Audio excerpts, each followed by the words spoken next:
Good evening, everyone. Good evening, councillors. Thank you to everyone in the audience. Let's make a start. It's 6 p.m. on Tuesday, the 21st of May, 2024, and I declare the ordinary council meeting for the month of May open. I'd like to start by acknowledging the Whadjuk people, the traditional custodians of the land, and also declare that we pay our respects to their elders, both past and present. I'd just like to ask everybody present this evening, can you please turn your mobile phones off or on silent, at the very least for the duration of the meeting. That includes our councillors. This meeting is being live streamed via the city's YouTube channel. Council meetings are public meetings, and any information you present is recorded and may be publicly accessible. The council chamber is not a parliament, and parliamentary privilege does not apply. Elected members and officers are, at risk of being held personally liable if their comments are found to be defamatory or breach any duty of confidentiality. And statements made during council meetings are solely those of the person making them. Nothing expressed at a council meeting can be attributed to the City of Canning unless it is adopted by a resolution of its council. The confirmed minutes of a council meeting are the official record of that council meeting. Verbatim minutes are not required. Nevertheless, the City does publish a video recording of the meeting in its entirety. And recordings of council meetings must not be copied, republished or reproduced without the City's express permission. At item 2 on tonight's agenda, apologies. Councillor Parkinson remains on a period of leave that was approved by this council, and Councillor Rodriguez is unable to be here with us this evening. She's unwell. Disclosures of interest at item 3. CEO Mr. Michael Littleton, can you please tell me whether or not we have any declarations for this evening's meeting? Thank you, Mr. Mayor. In relation to item 3.1, declarations of financial interest, I have received none. In relation to item 3.2, declarations of interest affecting impartiality, I have received 2. The first from Councillor Shen Sekon. In relation to 2 items on tonight's agenda, the first, IE 01124, on page 101, the item details specifically in response to the notice of motion NOM 00423 Pinetree Gully Road, and the second IE 01224, which is the Omnibus parking report, formalisation of temporary parking restrictions. The nature of Councillor Sekon's interest is the same for both of those items. She sits on the board of Riverton Primary School, Burrender Primary School and Willerton Senior High School, obviously very busy, which are affected by parking restrictions proposed. The second declaration of interest affecting impartiality was received from Deputy Mayor Spencer Teo in relation to item IE 01224, the Omnibus parking report, formalisation of temporary parking restrictions. The nature of Deputy Mayor Spencer Teo's interest is she is a board member of Shelley Primary School, which is affected by the parking restrictions proposed. Thank you, CEO, and thank you, councillors. I'll raise those if I remember. I'm sure there's a note in here somewhere at the beginning of each of those items as they're raised this evening. At item 4, announcement by the presiding member without discussion. There is none. Reports of delegates without discussion. Does any elected member wish to present a delegates report this evening? No, thank you. We shall move on to question time for the public. Responses to questions taken on notice at the April Ordinary Council meeting. So last month, they've been listed in the agenda and will also appear in the minutes of this meeting. At item 6.2, questions from the public. The time set aside for public question time is 15 minutes, which may be extended if necessary. For recording purposes, please state your name and address and then proceed to ask your question. If an answer cannot be provided at tonight's meeting, the question will be taken on notice and an answer will be provided at the next Ordinary Council meeting. In accordance with policy AD02, members of the public who have registered their questions with the City's administration shall be called upon in the order in which registrations were received, and written questions will always precede verbal questions. The City has received a number of questions for tonight's meeting, and I'm going to declare public question time open now. It's 8:04 p.m. 6:04, sorry. The first is from Mr. Roy Hyatt of Bull Creek Road in Rossmoyne. Mr. White, did you want to step up to the microphone? You had a question you wanted to ask in relation to parking in Rossmoyne, around Rossmoyne Waters. Yes, thank you. My name's Roy Wyatt. I live at 20 Bull Creek Road in Rossmoyne. My question is why the council continually approve requests from Rossmoyne Waters to change their traffic flow around that area, which has impacted on the public parking in the street, in fact, to the point where it's now temporarily been removed. Rossmoyne Waters changed their flow to one way around their residential building, which had the knock-on effect of residents saying they couldn't see down the street past the parked cars. Thanks, Mr. White. I'll get an answer for you from Director Bowe. Obviously, I was there a couple of weeks ago. Significant building going on at the moment. Thankfully, that's nearing completion. Director Bowe, just in relation to the question of temporary restrictions and other items raised by Mr. White. Thank you, Mr. Mayor. Yes, we've worked with Rossmoyne Waters over a number of years now to try and accommodate and respond to some of the challenges they've got in relation to their traffic flows. We believe that the proposal before council tonight arrives at a balance between improving sight lines and to enable the movement of traffic as requested by Rossmoyne Waters, but also still accommodates parking on street. Obviously not to the degree that was previously there, but we believe that what's recommended to council tonight provides a balance. And just on that, I mean, all the parking restrictions, all of our parking restrictions and any that are introduced by council, we always monitor the effect of them because sometimes you don't know. We work very hard to try to understand how they will affect local residents and how they will affect traffic and visitors and everything else. But if we've got it wrong, we will admit that and we will come back and we will sort it out. So they're always implemented permanently, obviously, but permanency is dependent on the will of this council. So council can change its decision if the matter is brought back. So we will sit back and see how it works over the next few months once they're implemented, and we will certainly get back to you on that. But if you would like to, I'd be happy to hear from you. If you'd like to send an email in, I'd certainly consider anything else you'd like to say on the matter. Well, we have sent emails in with no result. All it's done is push the traffic to the other side of the road, to the north side of Bull Creek Road, and there have been accidents where people are driving up the hill and driving into the back of parked cars on the other side of the road. And to be honest, the builders and clients of Rossmoyne Waters still use the parking area, even though it's got the temporary restrictions on it. So there's parking on both sides of the road.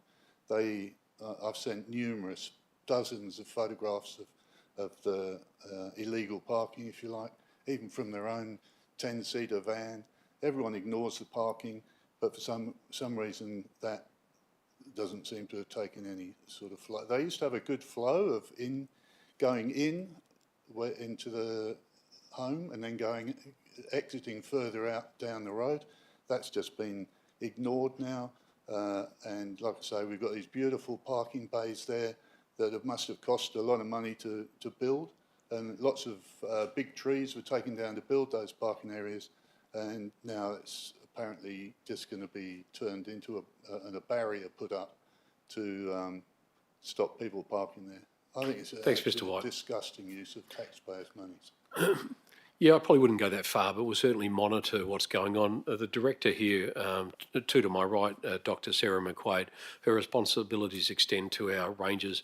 If there are problems ongoing there, perhaps we could make sure, just in the short term at least, we increase those ranger patrols and take some actions. Obviously, we can do that around those parking inhibitions. We're trying to work with everybody in a very busy precinct at a time when there's a lot of building going on there.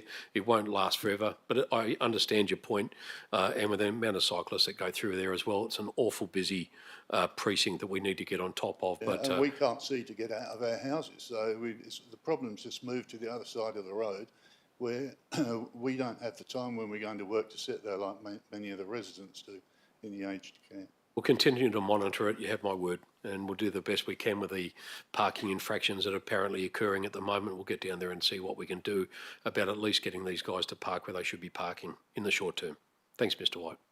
Thank you. Mr. George Beecroft. Mr. Beecroft, welcome. Would you like to introduce yourself and ask your questions? Yes, thank you. George Beecroft, 9 Civic Gardens, Kennington. Good evening, everybody. Mr. Mayor, I have three items I briefly want to bring to the Council's attention.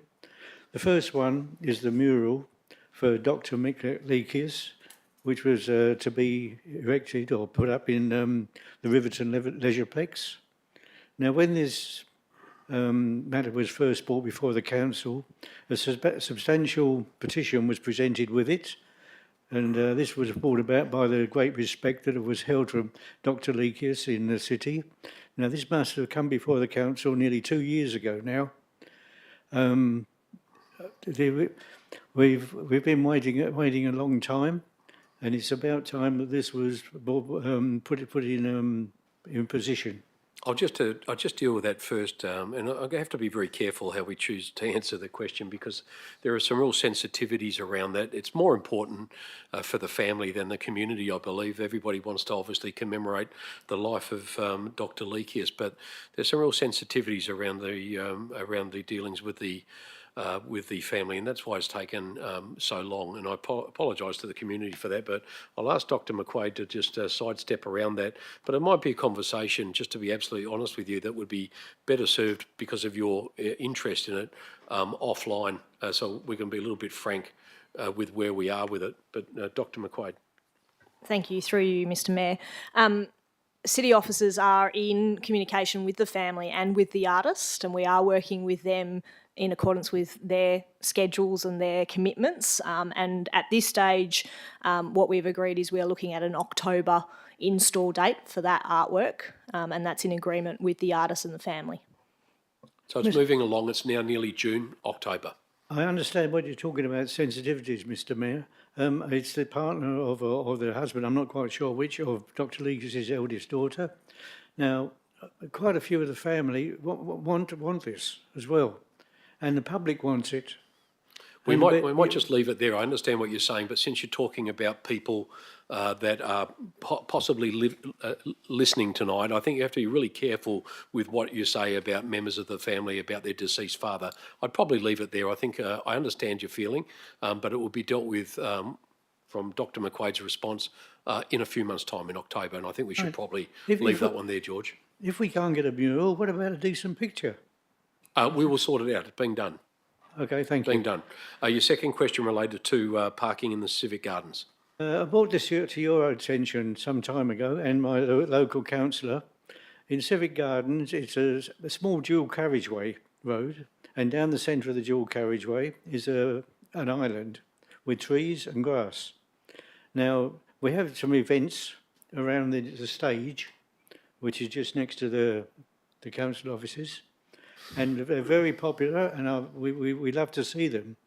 But the trouble is that they're using this centre island as a parking area. And in some cases, when they take off, they're spinning their wheels and tearing it up. Now, according to one of the patrol officers, it's against council bylaws to park on the centre islands. So we're bringing this matter to you.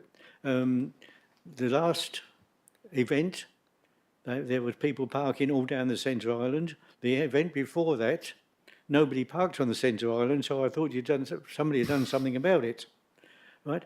Now, we've got a tremendous amount of parking. There's the whole area that was occupied by the Kennington Bowling Club. Now, that sometimes is only a quarter full. We've got the parking area at the back and front of these council offices. I understand the problem fully. We did raise it, but obviously, you know, we're a big council. We try to be everywhere, but we can't at the same time. We'll continue to monitor it when we do have events in the Civic Garden. Director McQuaid, did you want to add anything to that other than the fact that we will, now that you've raised it here with us again, we will continue to monitor it, George, but, you know, we just can't be there all the time No, Yeah, it's difficult, but we know it's an issue for you. understand this, but just a sign at the end of the road every time there's an event, no parking on Centre Island, I think that would suffice. All right, we'll certainly consider it. Thank you. Thank you for and that one. finally, you wanted to talk about your water leakage. Is that still going on, is it? Well, you're fully aware of this one. Yeah, I know. I spoke to you about it, it must have been 12 months ago. This has been going on for over 18 months now. We've got water flowing down the street. Now, as you know, the water board, they're coming and had a look. Your council officers have been out there. They've done some drilling, and nobody's solved anything yet. How long are we going to let water be wasted running down the street? Well, I noticed that we're running out of water. There's a drought on, isn't there, at the moment? So I would think someone would be motivated. It's not within our remit to turn it off. We can't turn off the water corporation's assets. Director Bowe, you're looking quizzical. You look like you've got an answer at the top of your mind. What would it be? Unfortunately, Mr Mayor, I don't, but I will investigate the matter and revert back to Mr Beecroft as soon as possible. We'll get you an update and find out what's going on there. I thought it had been taken care of. We'll deal with that and find out what's going on. It has been investigated. Your officer has been tremendous over this. Been but good service, hasn't it? It needs a determined effort to really Appreciate get through that. it. Yep. Thank you very much for your No, time. thanks for coming along. Okay. Thanks, Mr Beecroft. Before I close public questions for this evening, are there any further questions from the gallery before we close? Thank you. We will close public question time at 6:15 p.m. Thank you. We shall move on to item 7, which is the confirmation of minutes for the ordinary council meeting held on the 23rd of April 2024. The recommendation is at page 7 of tonight's agenda and also appears on screen. Can I have a mover, please, from the floor in relation to the confirmation of the minutes?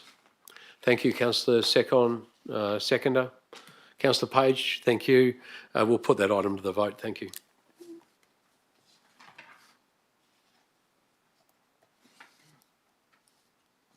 Any minute.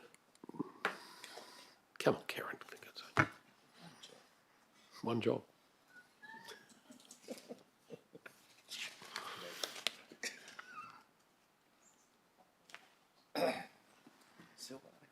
I'll just do a show of hands on this first one, just so we can keep moving. Yeah.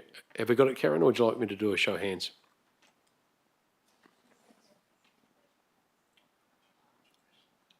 Oh, there we go. Thank you. No pressure. Just waiting for 2 more councillors. Thank you. The motion to confirm the OCM minutes from April has been carried unanimously with all 9 in favour. Thank you. And item 8, which is the receiving of petitions, presentations and deputations. Petitions at item 8.1, there are no petitions this evening. Presentations at 8.2, there are none. We do have a deputation from Mr Stephen Johnston of East Kennington regarding IE 009 of 24, and that's, Council's review of policy ET 525, Streetscape and Park Management, Trees in Streets, Thoroughfares and Parks. Mr Johnston, thank you for gracing us with your presence this evening. I'm looking forward to your deputation. Go right ahead. Thank you very much, Mr Mayor. My name is Stephen Johnston of Delphi Court, Rossmoyne, and I'm speaking in strong support tonight of the revised policy ET 525. And I should firstly declare not a conflict of interest, but I was actually involved in the review of this policy as a member of the Sustainability and Environment Advisory Group. It is really important, firstly, to see this policy in the broader context of the current unholy trinity of destructive forces now arrayed against trees in Perth. The first of these is residential development. According to the city's urban forest strategy in 2015, nearly half of the city's 380 hectares of tree canopy were on private land, and the remainder, of course, in public open spaces and streetscapes. The strategy predicted that by 2039, private property redevelopment would destroy 28 hectares, or 7% of that canopy. But from what I have observed over the ensuing years, particularly in Rossmoyne, which had the highest level of private tree canopy of any Canning suburb, I fear the actual loss will be significantly greater than the strategy's estimate of 1.1 hectares a year. If I'm right, this will put even more pressure on the city to protect existing trees and to successfully establish many more in streetscapes and public open spaces than the 61,000 envisaged in the urban forest strategy. Throughout Rossmoyne, there has been a proliferation of what I call bomb site blocks, where the house and all the vegetation, every blade of it, has been removed, including many valuable mature trees. For example, we have lost a magnificent small private urban forest at 61 to 67 Riverton Drive. The photograph on the screen shows it how it was in 2016. And that's how it is now. Parks and Conservation estimated 4 years ago that 14 mature lemon-scented gums were the canopy equivalent of a year's planting by the city. The loss of canopy at 61 to 67 Riverton Drive alone has been much greater than that. This was 67 Riverton Drive until late last year. I used to call it, when I first came to Perth and have for 20-odd years, the Jungle House, an extraordinary place. And this is it now. The remaining mature trees behind the house, they'll also go when the house is demolished. Another example late last year was a 60s house fronted by some really nice, mature, broad canopy trees. That too was left as a bomb site with just the verge tree remaining, but even that had to go.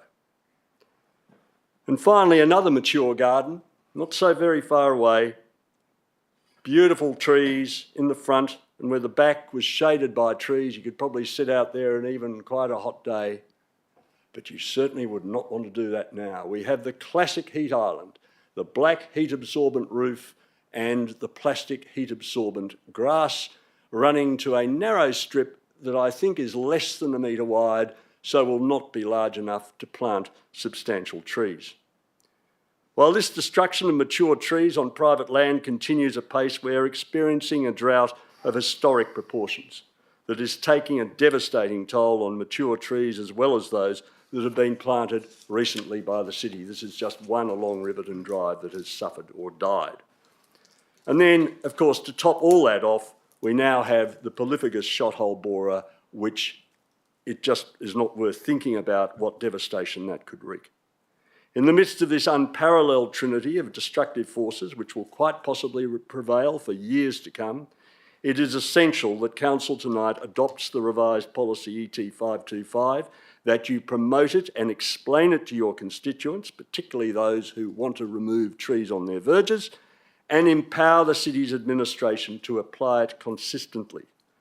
The policy is the only comprehensive governance instrument that I'm aware of that Council has to protect trees on its land.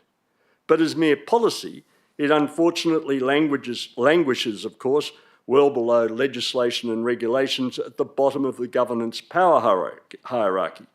Relatively easy to change, to set aside, and even overturn, as the Kalamunda Council highlighted at its February meeting when it voted to scrap the 14-month-old tree retention policy it had that had been 3 years in the making. ET 525 has fortunately been more resilient.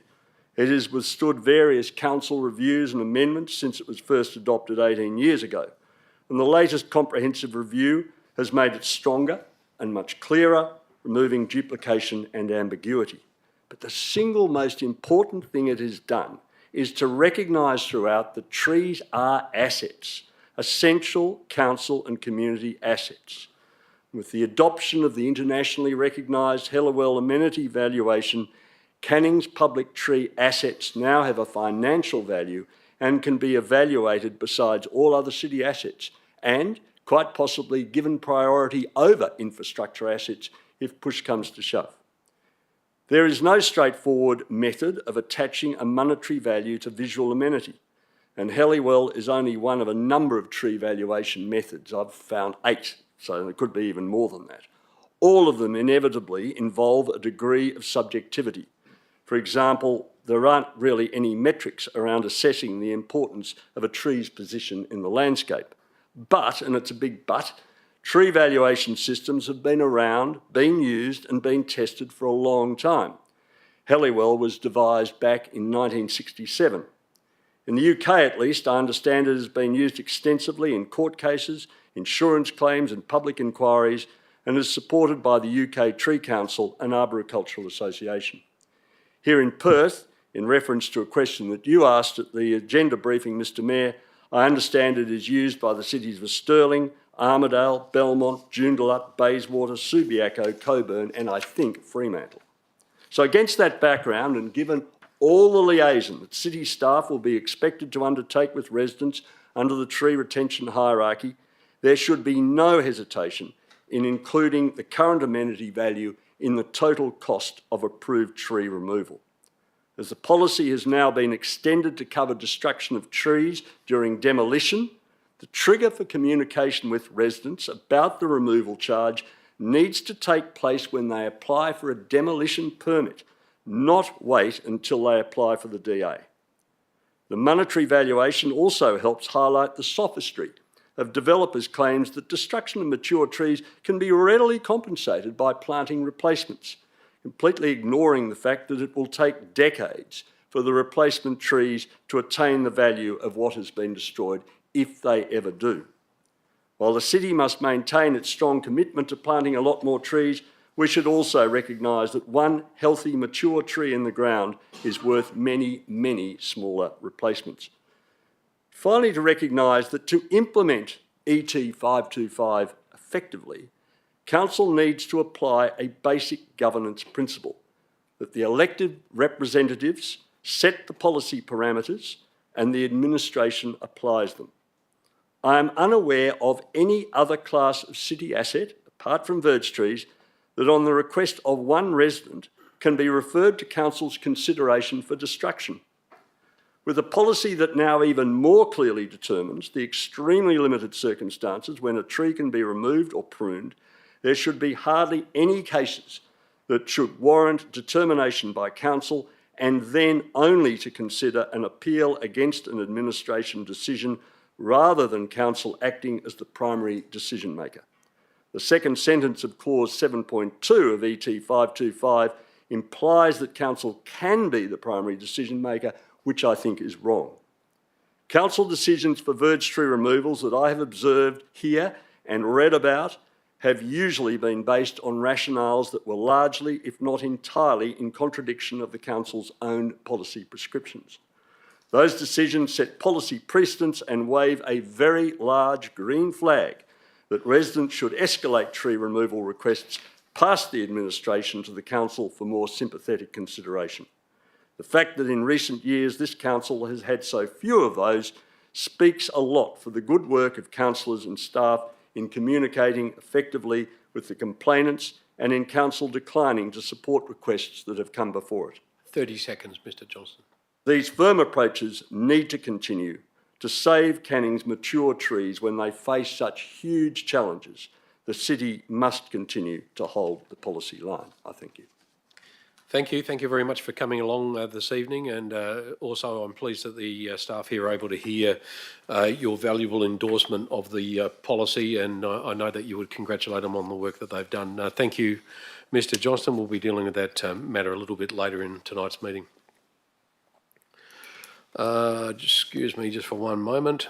The next item on the agenda is applications for leave of absence. At 9, there are none this evening. Questions by members of which due notice has been given without discussion. There are none this evening on the agenda. Items brought forward for the convenience of those in the public gallery. There are none.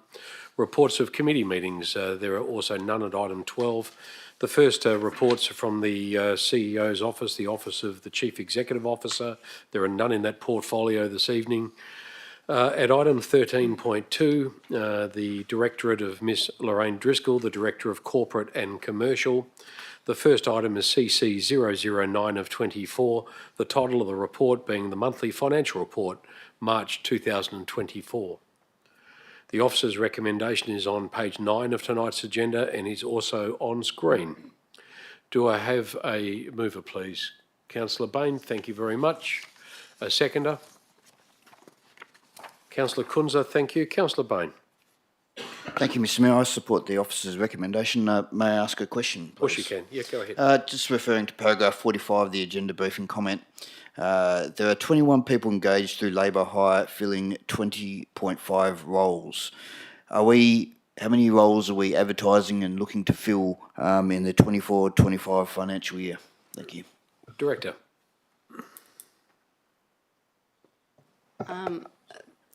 Through you, Mr Mayor.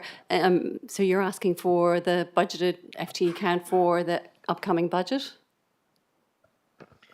Yeah, I am. I'm just looking for some further information in regards to permanent positions and filling those rather than using casual hire staff. Yeah. Yep. Sorry, misunderstood. So the intent is always to fill the positions through permanent or contracted staff for contract of employment rather than contracted staff. The reason that we have 21 people engaged at the moment is because we're unable to fill those with available staff. So we're using contracted staff to fill those. The intent going forward will always be to employ our staff. Thank you. Councillor Kunza? Nothing other than I support the officer recommendation. Thank you. In the absence of anyone speaking against the matter, we'll put it to the vote. Thank you.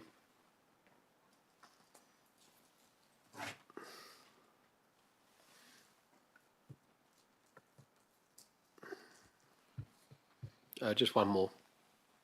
Just missing one vote.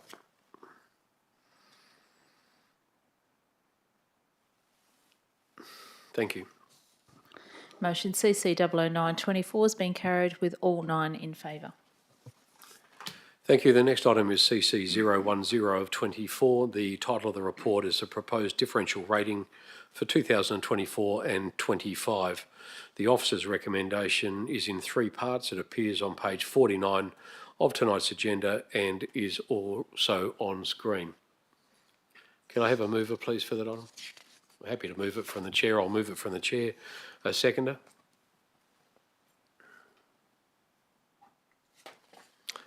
Deputy Mayor Spencer Teo, thank you very much. Council, I just wanted to just underline that tonight we're not actually adopting the rate in the dollar or anything else. We're simply agreeing to advertise the rates and then we will come back obviously to determine what that rate should be based on the consultation from our community in relation to the budget that's been set and the work that's been done. I thank the officers for doing so. I think as a council, the rate in the dollar and the minimum rate that's been advertised reflects a real push by this council to provide and deliver a lifestyle and amenity that people can actually see. And I think people in Canning are actually, for the first time in the last few years, actually seeing where their rates are being spent. We're spending millions of dollars on playground renewals. We're spending, investing heavily in sports lighting in our reserves and parks.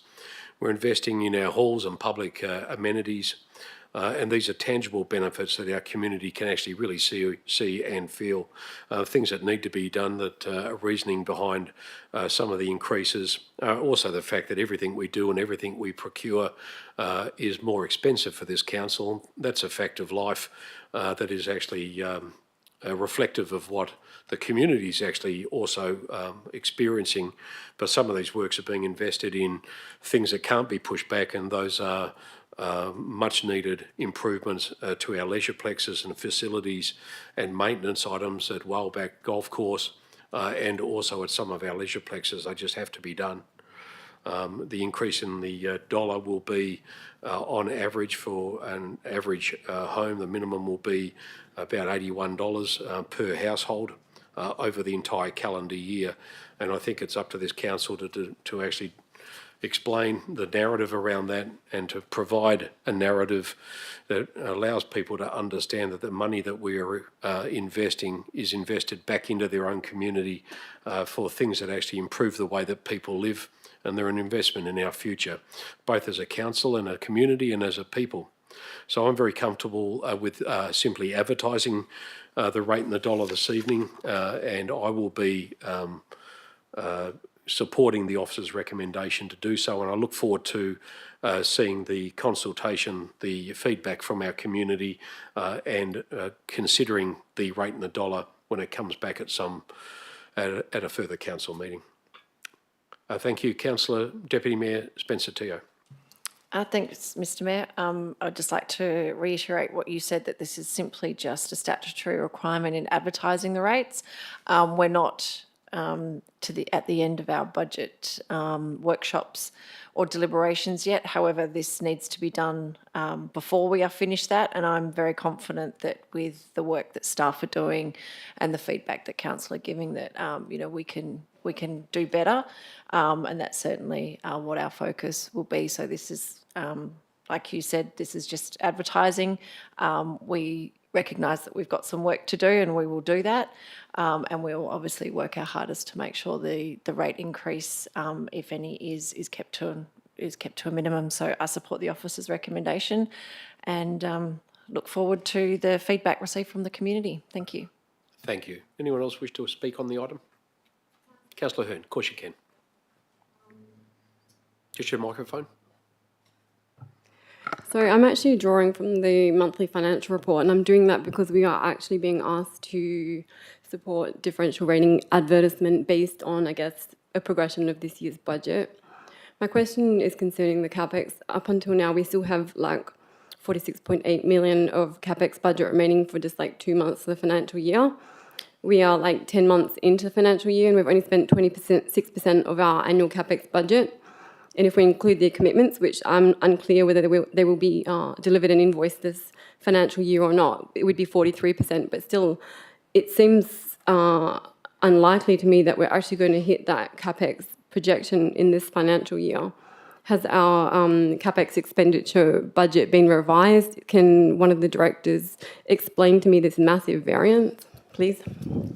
Director Bowe. Thank you, Mr Mayor. Yes, Councillor Hearn, I did send an update on the current year's financial performance in relation to the CapEx a couple of weeks ago, which identified about $13 or $14 million worth of CapEx which were understood and pre-planned to be multi-year projects. So if you include that volume of expenditure into the actuals plus the commitments this year, it certainly changes the equation. In local government, there are always projects that span multiple financial years, and I'm happy to have further discussion with you about those this year. In addition to those planned multi-year projects, there are a couple of projects that designs have been impacted on significantly by other public service authorities, which means we've not been able to progress the design to the degree that we would have liked, and therefore not completed those projects. I think they total a couple of $1 million a year. There's a few roundabouts and some other road upgrades that are within the program. So there is a significant amount of work that will be carried forward. That was explained in the email, but I'm happy to take some further discussion with you offline. So would you expect our full year CapEx expenditure to get in at 63.5, delivered and invoiced, or were we expecting some of those projects in the invoicing to roll over to the next financial year?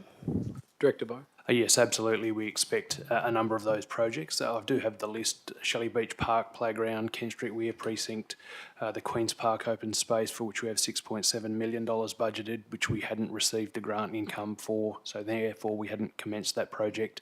Prenwick Park Pavilion, Rostrata Family Centre, Canning Vale Pavilion, they're all planned multi-year projects, and they will be completed next financial year.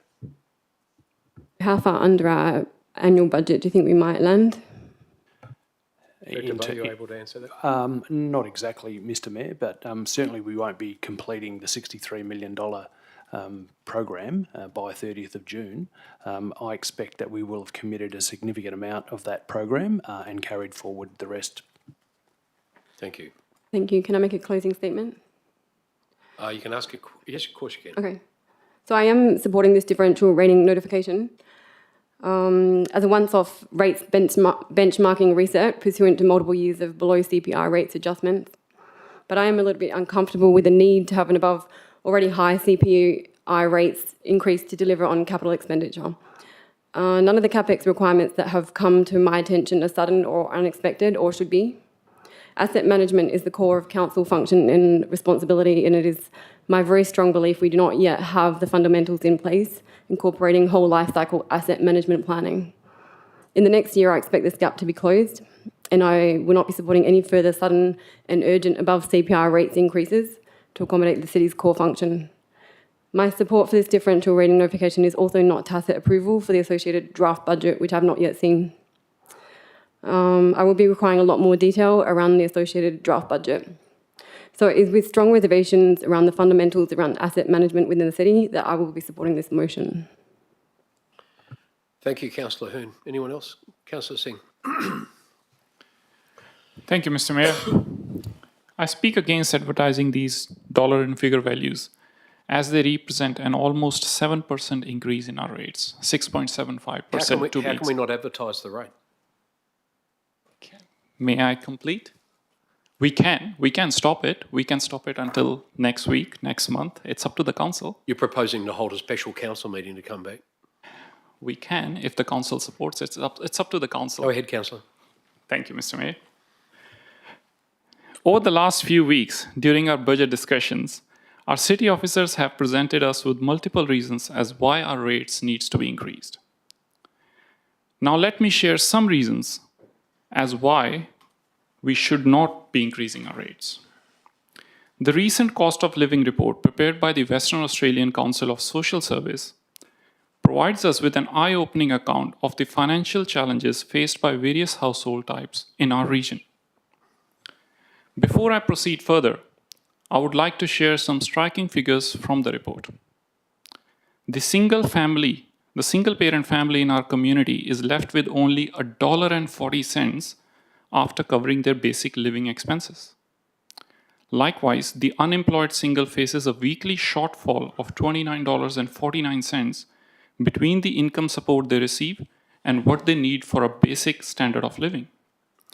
The renting age pensioner couple, despite having experienced an increase in their household income, still falls short by $25.08 to cover their living costs each week. These numbers are a stark reminder that Canning residents are grappling with a harsh reality whereby they are forced to make do with insufficient financial means, barely managing to access essential goods and services required for a dignified life.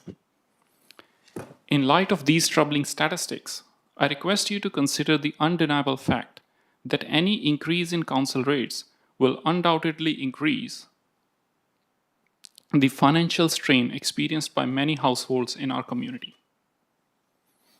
Such a decision would only serve to push them further into the depths of financial hardship and insecurity. We should reevaluate our priorities as we work towards serving our community and making our region a better place for everyone to live in it. It is crucial that we explore alternative revenue generation strategies, and I'm glad our team has done a lot of it. Are taking the administration of our golf course is one of that. I'm really glad our CEO and his team has done that. So we should reevaluate the priorities we work towards serving our community to make it a better place for everyone, without placing an undue burden on those who are already struggling. The report also reveals that people in each metropolitan region of Perth are, on average, under housing stress, with the East Metropolitan Region dedicating the greatest proportion of their income to their housing costs. This highlights another factor contributing to the financial distress of our community members. By increasing our council rates, we risk imposing an even greater burden on those households and make the existing problem even worse. In conclusion, we must be sensitive to the financial difficulties of our residents and strive to make a responsible and empathetic decision on their behalf.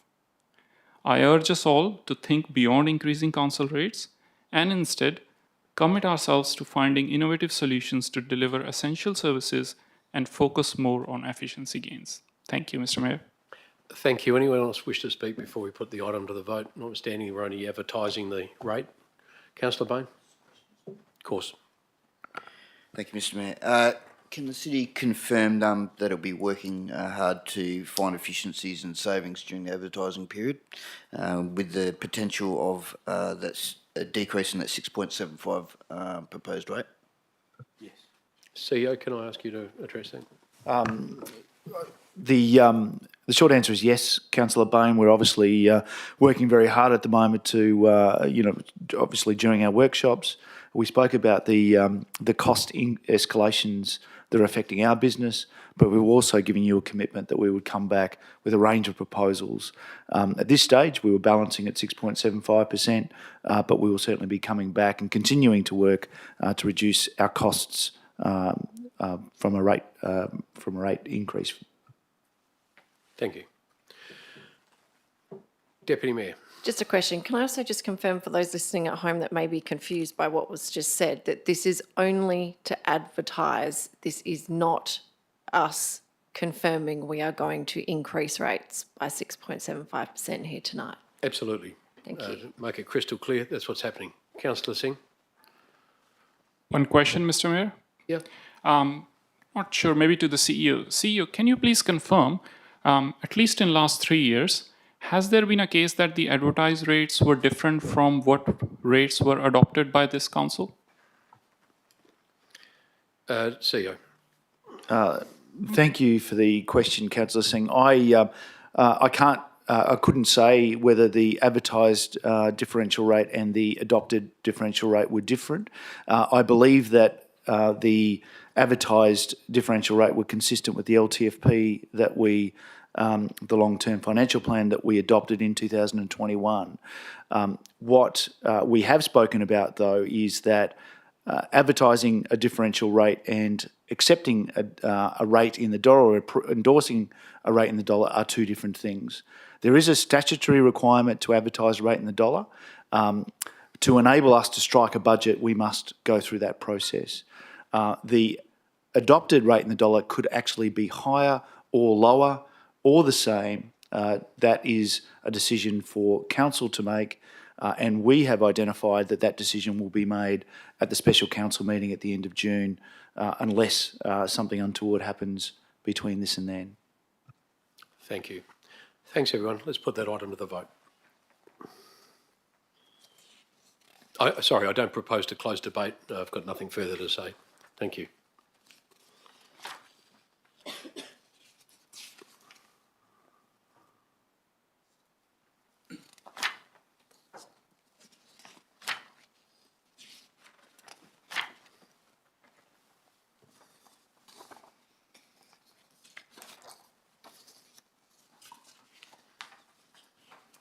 Motion CC-01024 has been carried with 8 in favour, with Councillor Singh voting against the motion. Thank you, Governor. So no reports from the Director of Planning and Development this evening, so we move to item 13.4. The Director responsible is Mr Warren Bowe, the Director of Infrastructure and Environment. First item is IE 009 of 24. The report is Review of Policy ET 525, Streetscape and Park Management, Trees and Streets, Thoroughfares, and Parks. The recommendation appears on page 66 of the agenda and is also on screen. Can I have a mover, please, for that item? Thank you, Councillor Bain. And a seconder would be Councillor Page. Councillor Bain.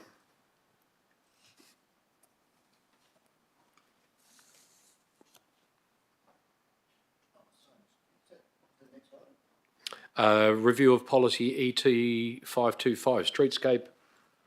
Yep, we've got the right one there, haven't we? Streetscape and Park Management. You've already moved it, unfortunately. That's all right. I'm sure you'd be supporting it. We had the deputation from Mr Johnson, so... Yes, no, I thank Mr Johnson for his deputation tonight, and yes, he made some significant, very relevant points, and every effort must be made to continue providing protection for our virgin street trees and those in public open space areas. And I thank the staff for all their efforts in putting together the revised E2 525 policy, and I hope it's accepted by council tonight. Thank you. Thank you. Councillor Page, would you like to add anything? I would just like to say I also support the officer's recommendation. I think that the policy's really cleared up a lot of things that were a little bit maybe opaque and has given some really clear guidelines and step-by-step hierarchy for removal. So, yeah, I'm in favour. Thank you. Does anyone wish to speak against the item? No? Councillor Kunze? I just want to speak in favour of it. Like my colleagues, thank Mr Johnson for his deputation. In fact, we should have put his deputation on repeat and replay as to the argument as to why council should support it. It, as always, eloquent and very definitive, and presented a great iteration as to why this policy is so important.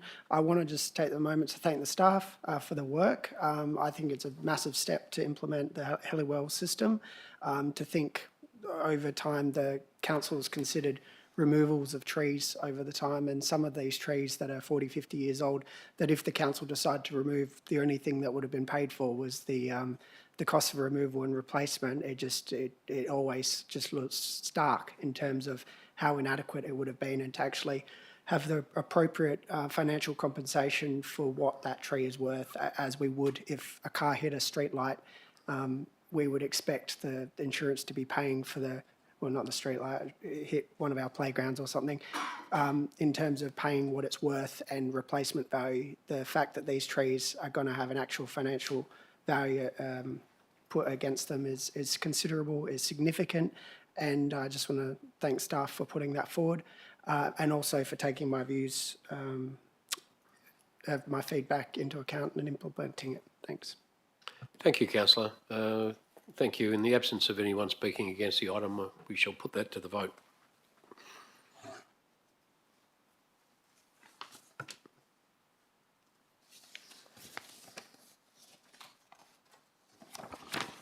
Motion IE-00924 has been carried with all 9 in favour. Thank you, Council. The next item is IE 010 of 24, the proposed new parking restrictions for Lake Street in Kennington, the Lake Street extension. The recommendation is on page 93 of the agenda and is also on screen. Can I have that item moved, please, from the floor? Lake Street. Councillor Bain, thank you. Seconder. Councillor Page, thank you. Councillor Bain. Thank you, Mr Mayor. So I support the officer's recommendation, and I thank them for taking into consideration the concerns of Sevenoaks College and nearby users. Thank you. Thank you. Councillor Page. I support the officer's recommendation. Thank you. Anyone else wish to speak before I put the item to the vote? Thank you, councillors. Let's vote on that item.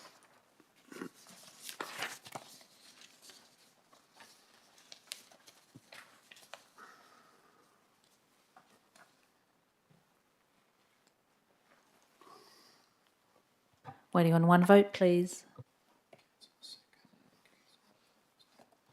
Motion IE-01024 has been carried with all 9 in favour. Thank you, Governance. We move to IE 011 of 24.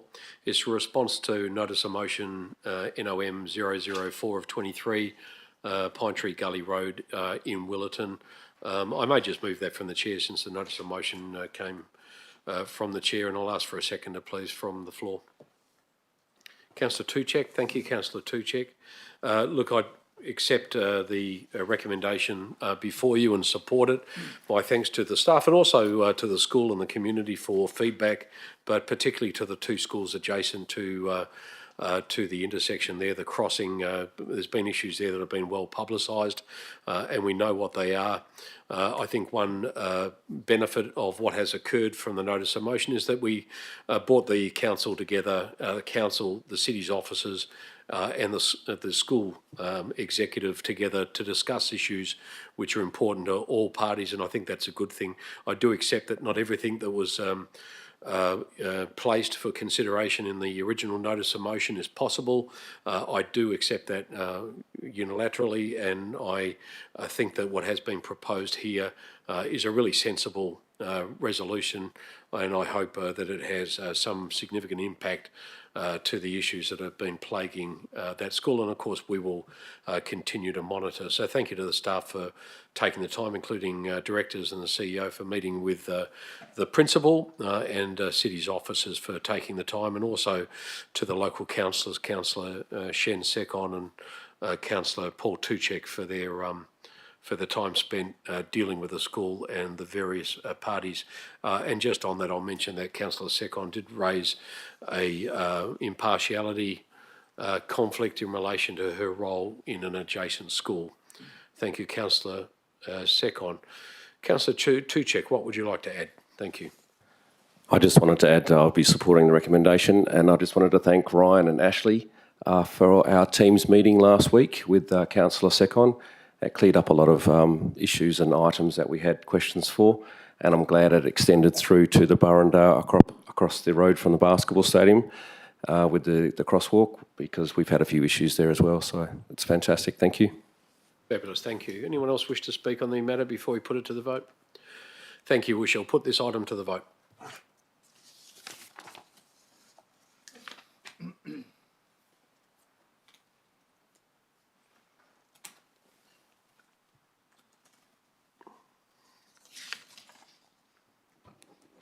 Motion IE-01124 has been carried with all 9 in favour. Thank you, Ms Cornish. We move to IE 012 of 24. The report title is Omnibus Parking Report, Formalisation of Temporary Parking Restrictions. The officer's recommendation is extensive. It runs from 1A through to Q. The recommendation is on page 119 of the agenda and is also on screen. Can I have a mover, please, from the floor for that item? Thank you, Councillor Hearn. A seconder, please, councillors. Thank you, Councillor Secon. Councillor Hearn.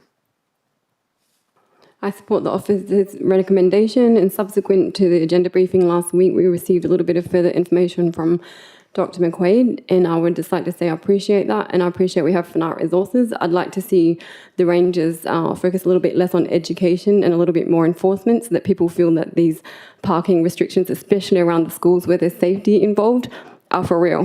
Thank you. Thank you, Councillor Secon.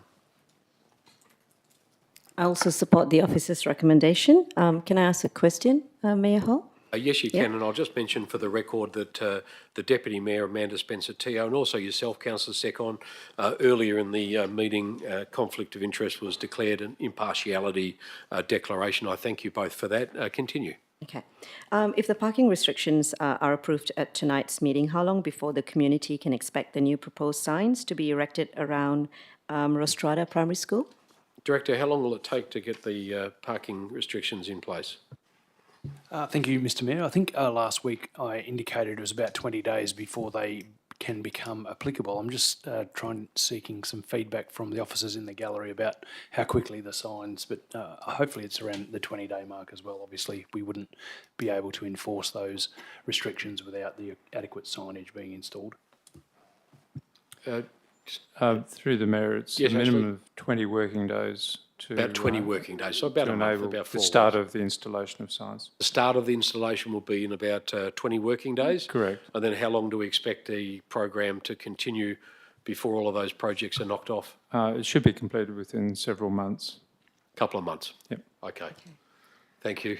Just a follow-up question. Yes, of course. Will there be a grace period in the sort of ticketing or infringements around the new signage? Will there be a moratorium about... Like a grace period, so a bit of an education around or discipline? I've got staff nodding, not shaking, but nodding their head. What do we normally do, Director, in relation to... Director... yes, please, thank you. Thank you, through you, Mr McQuaid. Mayor. Yes, we would normally start on an education basis and then move to enforcement as we go through it. So that will be the conversation that we will have with the team. Okay, wonderful. Thank you. Thank you. Anyone else wish to speak? Thank you, or ask a question? No? Thank you. We shall put the matter to the vote. Thank you, councillors.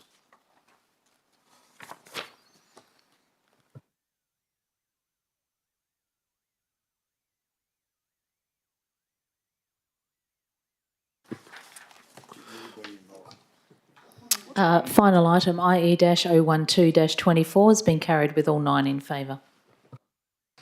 Thank you, Governance. We move to item 13.5, the Directorate of Dr. Sarah McQuaid, the Director of Customer and Community. There are no reports this evening. Item 14, motions of which previous notice has been given. There are none this evening. Urgent business at item 15 on the agenda. There is no urgent business. And confidential matters at item 16. There are no confidential matters for this council to consider this evening. At item 17, closure. There being no further business, I now declare the meeting closed. Thank you for those attending. Thank you. The time now being 6:58 p.m.